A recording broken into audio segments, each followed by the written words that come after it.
Welcome to all aspirants.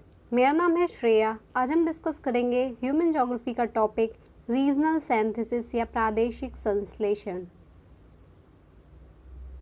Channel से जुड़ी सभी लेटेस्ट अपडेट्स के लिए आप सारे सोशल मीडिया अकाउंट्स को फॉलो कर सकते हैं और अगर आपकी कोई क्वेरी है या फिर कोई सजेशंस हैं तो आप हमें ईमेल कर सकते हैं या फिर व्हाट्सएप भी कर सकते हैं। हम डिस्कस करेंगे प्रादेशिक संश्लेषण या रीजनल सिंथेसिस। तो जब भी हम इस टॉपिक को डिस्कस करते हैं तो हमें मिलता है दो वर्ड, एक मिलता है रीजन और दूसरा मिलता है सिंथेसिस या संश्लेषण। तो सबसे पहले इन शब्दों को जान लेना बहुत ज़रूरी है। तो रीजन क्या होता है? रीजन होता है a large area of land usually without exact limits of borders.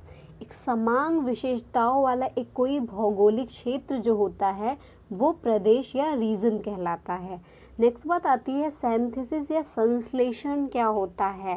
Synthesis होता है द कॉम्बिनेशन ऑफ कंपोनेंट्स और elements to form a connected whole. ये जो सिंथेसिस है, ये जो संश्लेषण है, ये अनेक तत्वों को, अनेक घटकों को, अनेक कंपोनेंट्स को एक करता है। तो ये बात हो गई सिंथेसिस की। नेक्स्ट हम बात करेंगे what is regional study. Regional study प्रादेशिक अध्ययन क्या है। जब भी हम एक रीजन को स्टडी करते हैं तो हमारा अप्रोच क्या होता है, वो सिस्टमैटिक ना हो करके रीजनल होता है। हम रीजनल अप्रोच से स्टडी करते हैं जब किसी रीजन को, तो बारी बारी से सारे एलिमेंट्स को एक रीजन के अंदर हम स्टडी करते हैं। तो रीजनल स्टडी क्या है? टू स्टडी स्पेस, स्थान को स्टडी करना in context of time and cultural landscape. Time और ह्यूमन एक्टिविटीज़ जो हैं, ह्यूमन एक्टिविटीज़ से ही कल्चरल लैंडस्केप बनते हैं। तो ह्यूमन के जो एक्टिविटीज़ हैं उनको टाइम के कॉन्टेक्स्ट में किसी स्पेस में, किसी पर्टिकुलर स्पेस में स्टडी करना ही रीजनल स्टडी कहलाता है। तो इसमें तीन जो मेन एलिमेंट्स हैं वो तो है एक स्पेशियल, एक है टेम्पोरल, एक है ह्यूमन। तो स्पेशियल स्थानिक हो गया, टेम्पोरल कालिक या टाइम से रिलेटेड हो गया और ह्यूमन तो आप समझ ही रहे हैं।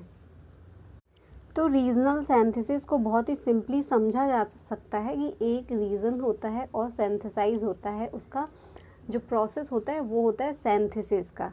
तो रीजन का मतलब है कोई जोग्राफिकल एरिया जिसमें होमोजीनियस कैरेक्टरिस्टिक्स हों, जिनकी जो विशेषताएं हो वो समांग हो या समान हो एक एरिया के अंदर। नेक्स्ट देखते हैं कि सिंथेसिस क्या होता है। सिंथेसिस होता है collection of different geographical parameters. कौन कौन से? Variables, views, perspective and integrating them. जो भी डिफरेंट पैरामीटर्स हैं, जो भी वेरिएबल्स, व्यूज और पर्सपेक्टिव्स हैं डिफरेंट, उन सबको इंटीग्रेट करना ही सिंथेसिस कहलाता है। तो अब फाइनली क्या है? फाइनली बात करेंगे व्हाट इज़ रीजनल सिंथेसिस। अब हमने रीजन को जान लिया, सिंथेसिस को जान लिया, तो अब हम जानेंगे कि what is regional synthesis actually. तो regional synthesis is approach to regional analysis by integrating and comparing different geographical parameter with temporal and spatial dimension। जो भी डिफरेंट पैरामीटर्स मिलते हैं किसी जोग्राफिकल एरिया के अंदर, उन सबको हम इंटीग्रेट करते हैं और कंपेयर करते हैं किस कॉन्टेक्स्ट में, एक टाइम के कॉन्टेक्स्ट में और एक स्थान के कॉन्टेक्स्ट में। तो ये हो गया रीजनल सिंथेसिस। रीजनल सिंथेसिस के अंदर किसी जोग्राफिकल एरिया के अंदर, किसी जोग्राफिकल एरिया के अंदर जो भी कंपोनेंट्स मिल रहे हैं उनको एक दूसरे से कंपेयर करना है और सबको इंटीग्रेट करना है किस कॉन्टेक्स्ट में? टाइम और स्पेस के कॉन्टेक्स्ट में। तो ये हो जाता है रीजनल सिंथेसिस या प्रादेशिक संश्लेषण। तो इन शॉर्ट हम जान लेते हैं कि रीजनल सिंथेसिस या प्रादेशिक संश्लेषण होता है attempts to integrate all aspects of human. जो भी ह्यूमन एक्टिविटीज़ हैं जिनसे एक कल्चरल लैंडस्केप बनता है, उनके सारे कंपोनेंट्स को इंटीग्रेट करना। इन शॉर्ट हम क्या देखते हैं कि ये जो रीजनल सिंथेसिस है ये कैसा विश्लेषण है, कैसा एनालिसिस है? स्थानिक और कालिक, स्पेशियल एंड टेम्पोरल। एक स्पेस का कॉन्टेक्स्ट है और एक टाइम का कॉन्टेक्स्ट है। तो अब नेक्स्ट क्या बात करेंगे कि ये रीजनल सिंथेसिस या प्रादेशिक संश्लेषण तो हो गया, चलिए समझ लिया कि क्या था, लेकिन इसका उद्देश्य क्या था। अभी तो हमने इसी के जैसा एक एरियल डिफरेंशिएशन पढ़ा था, जिसमें क्या करते हैं कि एरिया कोई है वो दूसरे एरिया से कैसे डिफ़र करता है, उसमें क्या क्या डिफरेंट चीज़ें हैं, हम उसको सेपरेट करते हैं कि कैसा एरिया किस एरिया से डिफ़र करता है। तो ये हमने एरियल डिफरेंशिएशन में किया। अभी हमने सेपरेशन किया था, यहाँ हमने इंटीग्रेशन करना है।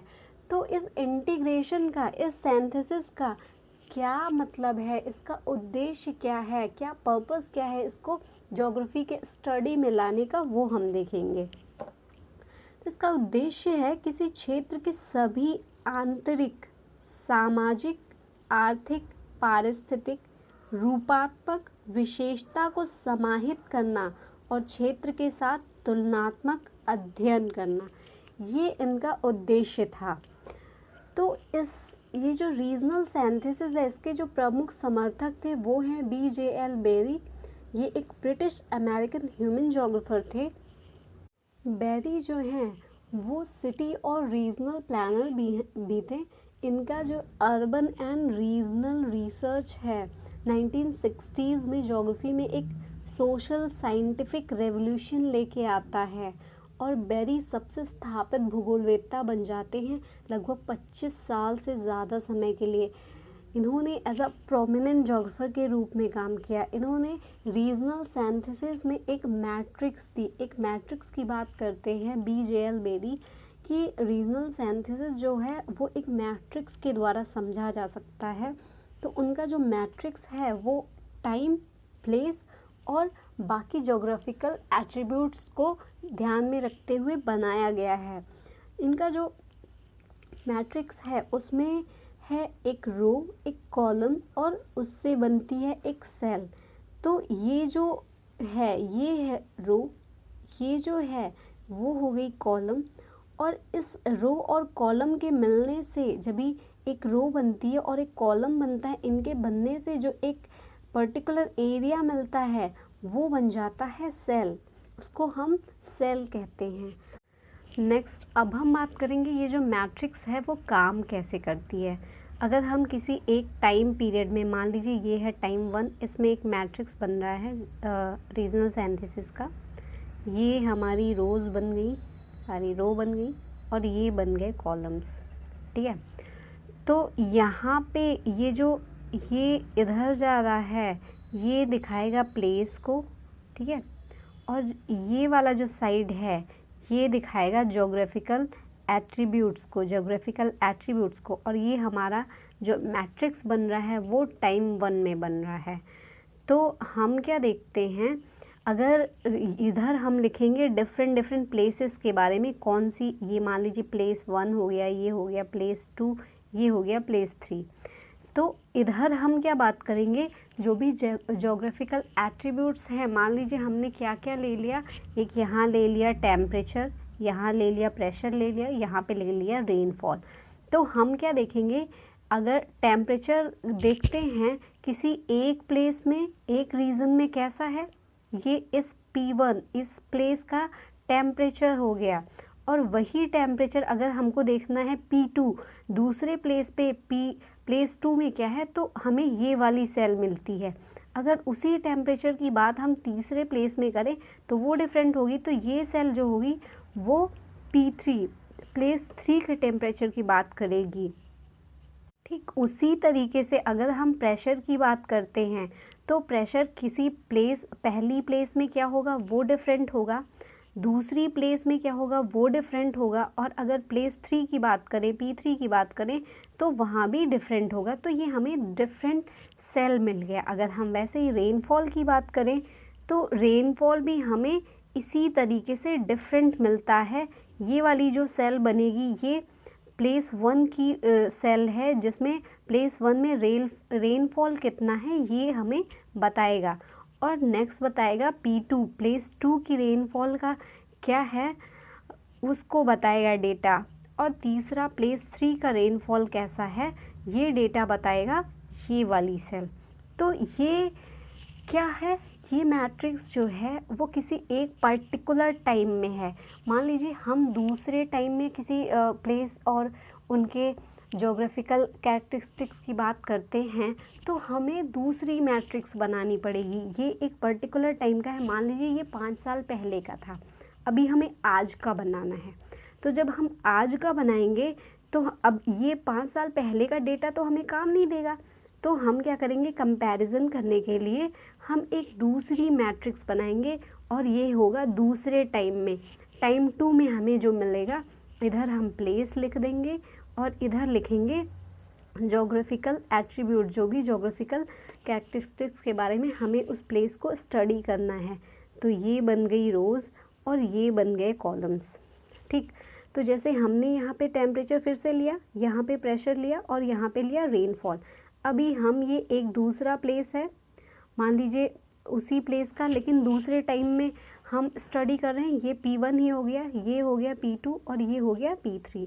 लेकिन क्या होगा, अब जो हमें मैट्रिक्स मिलेगी, वो कैसी मिलेगी, ये जो टेम्परेचर है उस प्लेस 1 का, क्योंकि टाइम बदल गया तो सेम प्लेस का टेम्परेचर भी जो है वो सेम नहीं रहेगा, टाइम के अकॉर्डिंग डिफ़र करता है, तो कुछ चेंजेस उसमें रहेंगे। अगर दूसरे प्लेस के टेम्परेचर की बात करें तो ये जो सेल हमें मिलेगी वो भी डिफरेंट होगी। तीसरे की बात करें तो वो भी टाइम के कॉन्टेक्स्ट में पहली वाली सेल है उसमें जो पहले वाले प्लेस का जो टेम्परेचर हमें मिला था उससे डिफरेंट होगा। इसी तरीके से हम नेक्स्ट बात करेंगे अगर प्रेशर की, तो प्रेशर भी चेंज रहेगा।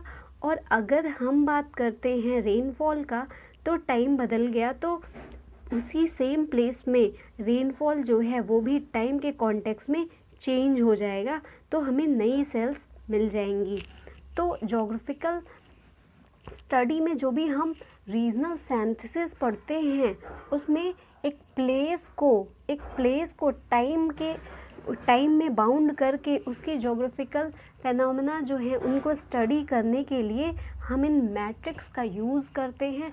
जो मैट्रिक्स हमें किसी एक पर्टिकुलर टाइम में जो भी विशेषताएं हैं किसी एक क्षेत्र की, उसी क्षेत्र की दूसरे टाइम के अंदर दूसरी विशेषताएं जो है वही विशेषताएं थोड़ी अलग होती हैं। क्यों अलग होती हैं? क्योंकि टाइम बदल गया। टाइम बदलने के साथ साथ ही ह्यूमन एक्टिविटीज़ जो हैं वो भी चेंज होती रहती हैं, और इसी चेंज के कारण जो भी ज्योग्राफिकल फेनोमेना हैं, जो भी ज्योग्राफिकल कैरेक्टरिस्टिक्स हैं किसी प्लेस की, वो भी चेंज होती रहती हैं।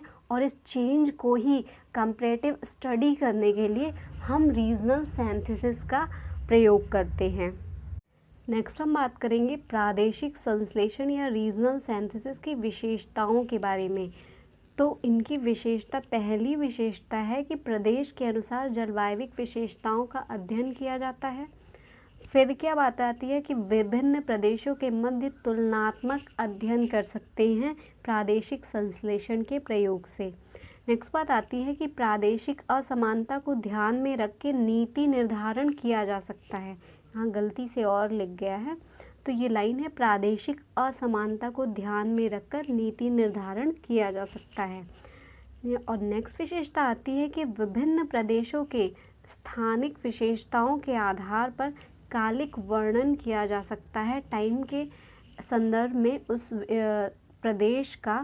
प्रदेश के स्थानिक विशेषताओं का वर्णन किया जा सकता है कि किसी एक समय में कोई प्रदेश की स्थिति और उसी समय दूसरे प्रदेश की स्थिति के साथ ही अलग अलग समय में एक ही प्रदेश की स्थिति की विवेचना हम कर सकते हैं प्रादेशिक संश्लेषण के उपयोग के द्वारा। डिस्कस करेंगे अब हम regional synthesis as a crux of geographical studies. प्रादेशिक संश्लेषण भौगोलिक अध्ययनों के मर्म के रूप में, ये बहुत ही इम्पॉर्टेंट सब टॉपिक है रीजनल सिंथेसिस का। 2015 में एक क्वेश्चन भी एज इट इज़ पूछा गया है। तो अब हम इसको डिस्कस करते हैं कि अगर भूगोल देखें हम, भूगोल जो है एक शब्द के रूप में बहुत व्यापक है। भूगोल का विषय क्षेत्र बहुत ही व्यापक है और सामान्य रूप से एक क्षेत्र को व्यापक रूप से कवर किया जाता है ताकि डिस्कशंस जो हैं उनको किसी तरीके से बाउंड ना किया जा सके। इसके ऊपर कई सारे लेख लिखे गए, कई सारी रिसर्च पेपर्स आए कि व्यापक विषय की विशिष्ट विशेषता जो है उसको लेकर अक्सर डिबेट हो जाता है कि उस विषय से एक दूसरे संबंधित विषयों की संख्या कितनी है, इसका विषय क्षेत्र इतना व्यापक है। तो ये किसी एक विषय के कई पहलुओं के संश्लेषण के विपरीत होता है। जो हम रीजनल सिंथेसिस की बात करते हैं तो रीजनल सिंथेसिस इनको एक क्राइटेरिया देता है कि सारे कंपोनेंट्स को इंटीग्रेट करता है कि व्यापक विषय क्षेत्र होते हुए भी एक इंटीग्रेशन होता है तो चीज़ें संभाली जा सकती हैं, उसकी सभी विशेषताओं को एक कंसोलिडेटेड रूप में हम देख सकते हैं कि वो एक क्षेत्र विशेष की ही विशेषताएं हैं। नेक्स्ट हम देखेंगे भूगोल जो है वो विविधतापूर्ण वर्णन जो करता है क्षेत्रों का, वो क्यों करता है? क्योंकि पृथ्वी तल जो है उस पर क्षेत्रीय परिवर्तनशीलता देखने को मिलती है। इसी परिवर्तनशीलता से ही क्षेत्रों का विकास होता है और इसी क्षेत्रों की परिवर्तनशीलता और इनके विकसित स्वरूप का ही अध्ययन, इसी विविधता का ही अध्ययन करता है भूगोल। इसी विविधता का वर्णन करता है भूगोल। क्षेत्रों के व्यक्तित्व को पूर्ण रूपेण वर्णन और अन्वेषण, इनकी जांच पड़ताल, जो भूगोल का जो विषय क्षेत्र है ये उसकी पुरानी शैली थी कि ये क्षेत्रों के बारे में पूरी तरीके से स्टडी करते थे और उनके बारे में जो भी नई पुरानी चीज़ें हैं उनको अन्वेषित करते थे, उनकी जांच पड़ताल करते थे। और भूगोल में उन्हीं महत्वपूर्ण बातों और अनूठी विशेषताओं का वर्णन किया जाता है जो पृथ्वी के किसी भाग के बारे में क्या बताता है, उसकी रियलिटी या फिर उसकी गुडनेस क्या है, उसकी अच्छाई क्या है, मतलब कि वो मानव के लिए कितना कल्याणकारी है, क्योंकि उससे मानव के सामाजिक, राजनीतिक और अन्य उद्देश्यों के अभिप्रायों का ज्ञान होता है। उनके उन सामाजिक, राजनीतिक या फिर अन्य उद्देश्य पूरे होते हैं जब भी उसको ये पता चलता है कि इस क्षेत्र विशेष की विशेषता हमारे किस तरीके से हित में है। लोगों की पृथ्वी के विभिन्न भागों के बारे में जानकारी करने की धारणा बहुत ही आम है कि दुनिया में क्या घटित हो रहा है, लोग इसकी जानकारी करने के लिए काफ़ी उत्सुक रहते हैं। तो इसके लिए स्थानीय भूगोल की जानकारी भी उतनी ही ज़रूरी है जितना कि इतिहास की। एक ज्योग्राफर आए वॉल्ज कहते हैं कि भूगोल का तात्पर्य व उसकी महत्ता पृथ्वी तल के स्थान, स्पेस अर्थात क्षेत्र या प्रदेश के बारे में ज्ञान कराना है। अगर साउर की बात करें, एक ज्योग्राफर हैं कार्ल साउर, तो वो कहते हैं कि क्षेत्रों अर्थात प्रदेशों की जानकारी देना भूगोल का उत्तरदायित्व है। अगर स्पेसिफिकली बात की जाए तो प्रत्येक विशिष्ट वना विज्ञान, प्रत्येक स्पेशलाइज्ड साइंस जो होता है एक सीमित कोटि की घटनाओं का ज्ञान कराता है, जबकि भूगोल ऐसा विषय है जिसमें विजातीय कोटि की अनेक दृश्य वस्तुओं का एक साथ वर्णन होता है। अगर हम ज्योग्राफी में देखें तो ये विजातीय घटनाओं जो भी अलग अलग विशिष्ट भागों में होती हैं उनको विभक्त करके कैसे क्राइटेरिया निर्धारित करते हैं और अलग अलग विषय क्षेत्र बनाते हैं। तो अगर हम बात करें आर्थिक, सामाजिक, सांस्कृतिक, राजनीतिक, नगरीय, कृषि, औद्योगिक, अधिवास, इन सभी पक्षों ये सारे पक्ष आपस में समान नहीं है, असमान है, विजातीय हैं, लेकिन इन सब का अध्ययन भूगोल में इनके एक एक पक्ष को निर्धारित करके किया जाता है। अगर हम आर्थिक रूप में देखें तो भूगोल की एक और विंग बन जाती है आर्थिक भूगोल। सामाजिक रूप में देखें तो सामाजिक भूगोल, सांस्कृतिक भूगोल, राजनीतिक भूगोल, नगरीय भूगोल, कृषि भूगोल, औद्योगिक भूगोल, अधिवास भूगोल, जनसंख्या भूगोल, ऐसे अनेक तथ्य हमको देखने को मिलते हैं जो कि भूगोल अपने आप में समाहित करके समग्रता प्रदान करता है विषय को और उसका संश्लेषण करता है। अगर हम बात करें भूगोल की विषय वस्तु के बारे में, तो भूगोल की विषय वस्तु किसी क्षेत्र की विभिन्न विशेषताओं का अध्ययन करता है। विभिन्न विशेषताओं के अध्ययन के साथ ही भूगोल कहता है कि उन विशेषताओं की एप्रिसिएशन और उनके अंडरस्टैंडिंग भी होनी चाहिए, क्योंकि एक बड़े क्षेत्र को समझने के लिए एक वैध दृष्टिकोण को विकसित करना ज़रूरी होता है। एक वैलिड दृष्टिकोण जब होगा तो एक क्षेत्रीय मूल्यांकन या उस क्षेत्र की कई विशेषताओं का संश्लेषण किया जा सकता है। और सबसे महत्वपूर्ण जो बात है, मोस्ट इम्पॉर्टेंट बात जो है, वो क्रक्स ऑफ मैटर जो है, ये दिखाने की होगी कि ये विभिन्न विशेषताएं एक दूसरे के साथ कैसे सामंजस्य करके समग्र स्थिति बनाते हैं।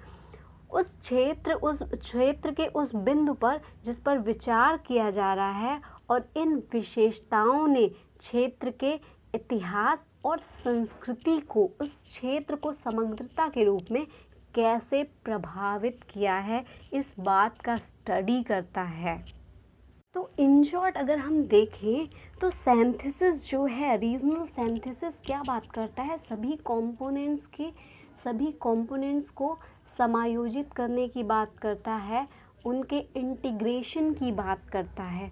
और अगर हम ज्योग्राफी को देखें तो ज्योग्राफी का जो भी स्टडी एरिया है, जो भी उसकी विषय वस्तु है, जो भी उसका विषय क्षेत्र है, वो सभी असमान होते हुए भी, वो सारे विभिन्न होते हुए भी क्या बात करते हैं कि उनके अंदर जो भी कंपोनेंट्स हैं वो कैसे सामंजस्य स्थापित करते हैं, और उस सामंजस्य का उस क्षेत्र विशेष के अंदर किसी टाइम पीरियड में कैसे परिवर्तन होता है, और उस परिवर्तन के फलस्वरूप उस क्षेत्र का इतिहास, उस क्षेत्र की संस्कृति प्रभावित होती है।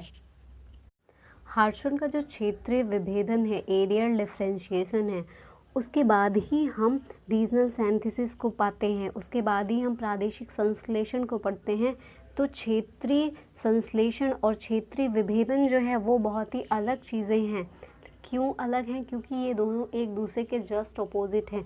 वहाँ डिफरेंशिएशन की बात होती है, यहाँ डिफरेंशिएशन की बात होती है, और क्षेत्रीय संश्लेषण यहाँ पे इंटीग्रेशन की बात होती है। तो हम बात करते हैं क्षेत्रीय संश्लेषण जो है वो समग्रता का अध्ययन है, इंटीग्रेट करता है चीज़ों को, और क्षेत्रीय विभेदन जो है विलग्नता या विशिष्टता का अध्ययन है, या ये चीज़ों को कैसे डाइवर्सिफाइड करता है, या तो वो कैसे स्पेसिफिक हैं, ये स्टडी करता है क्षेत्रीय विभेदन या एरियल डिफरेंशिएशन। नेक्स्ट बात करते हैं क्षेत्रीय संश्लेषण जो है क्षेत्र की सभी आंतरिक, सामाजिक, आर्थिक, पारिस्थितिक विशेषताओं को समाहित करता है। क्षेत्रीय विभेदन जो है वो छोटी इकाइयों के आधार पर पृथ्वी की जो भी क्षेत्रीय इकाइयां हैं उनके आधार पर पृथ्वी की सतह का अध्ययन करता है, और ये बताता है कि ये इकाइयां एक दूसरे से कैसे भिन्न हैं और कैसे अद्वितीय हैं, कैसे यूनिक हैं। ये दृष्टिकोण दावा करता है कि भूगोल जैसे विशिष्टताओं और विविधताओं का अध्ययन करता है, उस तरीके से भूगोल जो है वो एक सामान्य विज्ञान की तरह व्यवहार करता है। ये सामान्यीकरण के सिद्धांत बना सकता है, और इसके तरीके जो हैं वो वर्णनात्मक बनाए जा सकते हैं। क्षेत्रीय संश्लेषण समय और स्थान के संदर्भ में किया जाने वाला अध्ययन है, और क्षेत्रीय संश्लेषण जो है ये समय के परिवर्तित होने के साथ साथ स्थानों में होने वाले परिवर्तन के विचार भी प्रस्तुत करता है। प्राचीन समय में किसी स्थान की विभिन्न विशेषताओं के अध्ययन करने का जो महत्व दिया जाता है, किंतु ये स्थैतिक अध्ययन है, क्योंकि पृथ्वी जो है वो लगातार प्राकृतिक और मानव जनित शक्तियों द्वारा रूपांतरित हो रही है, जो क्योंकि समय बदलने के साथ साथ चीज़ें बदलती हैं, और जब समय मानव तत्वों को भौगोलिक अध्ययन में जोड़ा जाता है तो ये समग्र हो जाता है और इसे ही संश्लेषण कहा जाता है। और क्षेत्रीय विभेदन क्या बताता है कि इकाइयाँ जो हैं वो एक दूसरे से कैसे भिन्न हैं और कैसे अद्वितीय हैं, यही क्षेत्रीय विभेदन की मुख्य विषय वस्तु है। तो आज का जो महत्वपूर्ण प्रश्न है वो यही है कि प्रादेशिक संश्लेषण भौगोलिक अध्ययनों का मर्म है, चर्चा कीजिए।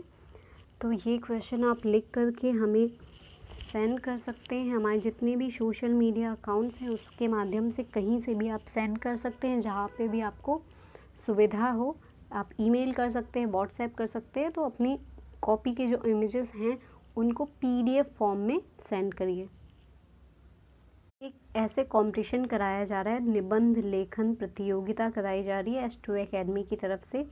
आपको इसके बारे में जो भी जानकारी लेना है उसके लिए आप सारे सोशल मीडिया अकाउंट्स पे जुड़े रहें। अगर कोई क्वेरी हो तो ईमेल करिए, अदरवाइज़ वेबसाइट विज़िट करते रहिए। तो आपको सारी अपडेट्स रेगुलर मिलती रहेंगी। तो आज का टॉपिक यहीं ख़त्म होता है। आप अपने वैल्यूएबल फीडबैक कमेंट सेक्शन में ज़रूर दें और ऐसे एजुकेटिव वीडियोस के लिए लाइक, शेयर एंड सब्सक्राइब करें S2 एकेडमी के YouTube चैनल को। Thanks for watching. Have an awesome day.